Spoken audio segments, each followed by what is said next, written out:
अरे कौरवों की सभा में बैठे थे ठाकुर जी, और उस समय दुर्योधन ने 56 भोग प्रस्तुत किए। ठाकुर जी कहते हैं मैं तो नहीं पाऊंगा। दुर्योधन बोले क्यों नहीं पाएंगे?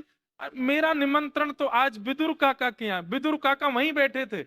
बोले मैंने कब बुलाया इनको? क्यों विदुर काका, आपने कहा था ना पिछली बार कि अगली बार आना तो मेरे यहाँ। तो बेचारी विदुरानी जी ने बहुत व्यवस्था कर रखी है, तो मैं तो इन्हीं के कर पाऊंगा।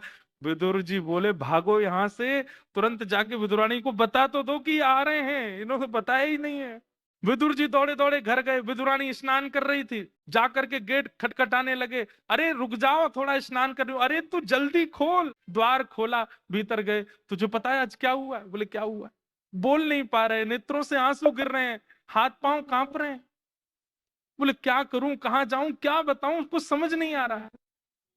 अरे बताओ तो। बोले भरी सभा में आज ठाकुर जी बोले मेरा निमंत्रण विदुर के घर है, मैंने उनको कभी नहीं बुलाया, मैंने कभी निवेदन नहीं किया। इतनी बड़ी सभा में अपने आप बोल पड़े कि मेरा निमंत्रण है। देवी तू कुछ बना, कुछ तैयारी कर।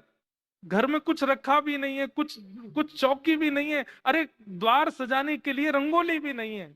वो आ रहे होंगे। यहाँ विदुर जी अनकंट्रोल्ड हो गए, वहां विदुरानी की भी हालत यही। ठाकुर जी आ रहे हैं, द्वारिकाधीश आ रहे हैं, श्री कृष्ण आ रहे हैं। विदुर जी भागे बाजार की ओर, कुछ लेकर के आऊं, ठाकुर जी घर आ रहे हैं, कुछ तो पवाऊंगा।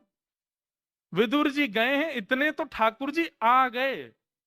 द्वार पर आकर के बोले खोलो, गेट खोलो। विदुरानी ने जाकर के जैसे ही द्वार खोला, आहा त्रिभंग ललित श्याम सुंदर, साक्षात द्वारिकाधीश द्वार पर खड़े हैं। और द्वार खुलते ही विदुरानी को तो बेहोशी आने लगी ठाकुर जी की रूप माधुरी देख। ठाकुर जी बोले अभी बेहोश मत हो, ये नाटक नहीं चलेंगे, मुझे भूख लगी, जल्दी कुछ पवाओ।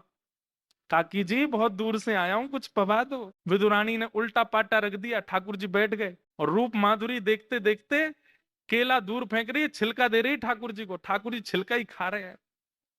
और उस समय विदुर जी आए। सोचो विदुर जी की जगह हम होते तो हमको भी गुस्सा आता, ठाकुर जी घर आए और ये छिलका खिला रही है। ठाकुर जी छिलका खा रहे हैं।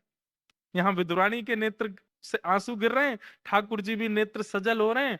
विदुर जी आके बोले राम राम राम, कितना बड़ा अभागा मैं, पहली बार द्वारिकाधीश घर आए और छिलका खिला रही है। ना क्षमा कर दो, ये लो रबड़ी खाओ, जलेबी खाओ, मैं लेके आया हूं आपके लिए। ठाकुर जी ने जलेबी भी खाई, रबड़ी भी खाई, और दूर करके बोले सुख नहीं मिल रहा, वो केले के छिलके ही खिलाओ, उसी में सुख मिलता है मुझे।